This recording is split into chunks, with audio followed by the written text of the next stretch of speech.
ఇలా ఇంటింటి ఇంద్రమ్మ కుటుంబ మిషన్ అనే స్కీము అలా కొట్టేసి ఓపెన్ చేయాలి. సో ఓపెన్ చేస్తే మనకి ఇలా సైట్ ఓపెన్ అవుతుంది. ఇందులో స్క్రోల్ చేస్తూ ఉంటే సో కింద టీజీఓ బిఎంఎంఎస్ కనబడుతుందా. సో ఇలా ఓపెన్ చేయాలి. ఓపెన్ చేశాక ఇలా వస్తుంది.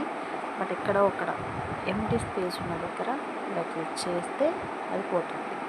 సో అప్పుడు మనం జూమ్ చేసుకొని అప్లై ఆన్లైన్ అవ్వాలి ఇంటింటి ఇంద్రమ్మ కుట్టు మెషిన్ అలా స్క్రీన్ పైన క్లిక్ చేస్తే మనకు సైట్ ఓపెన్ అవుతుంది.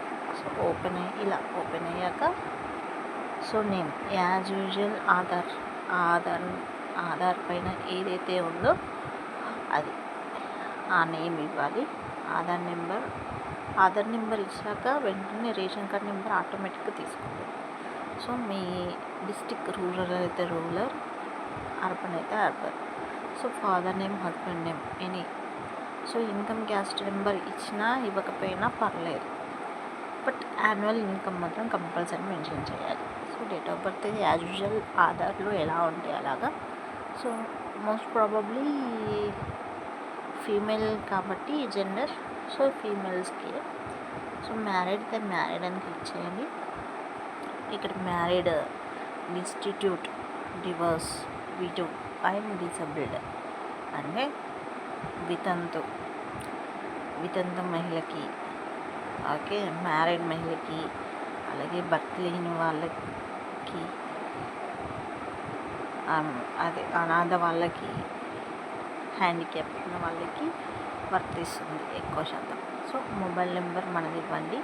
ఆల్టర్నేట్ మొబైల్ నెంబర్ హస్బెండ్ మీది ఇంకా వేరే నెంబర్ ఉంటే అది ఇవ్వండి. సో మీ సేవకు సంబంధించిన certificate caste for annual caste compulsory mention చేయాలి. ఎందుకంటే తీసి అడుగుతున్నారు కాబట్టి. సో ఆల్మోస్ట్ 5th క్లాస్ ఏబోనే అవుతుంది కాబట్టి అలా. సో టైలరింగ్ సెక్షన్ గవర్నమెంట్గా ఒకవేళ మీరు సెలెక్ట్ అయితే మీరు ఒకవేళ సర్టిఫికేట్ తీసుకుంటే అది క్లిక్ చేయండి. లేదు అని అంటే నాట్ ట్రైనడ్ అని పెట్టండి. క్లిక్ చేసి లీవ్ చేయండి. Okay, district compulsory district present కొత్త డిస్టిక్ ఏదైతే ఉందో అది మాత్రమే చేయాలి. So applicant photography current means live photography ఇవ్వాలి.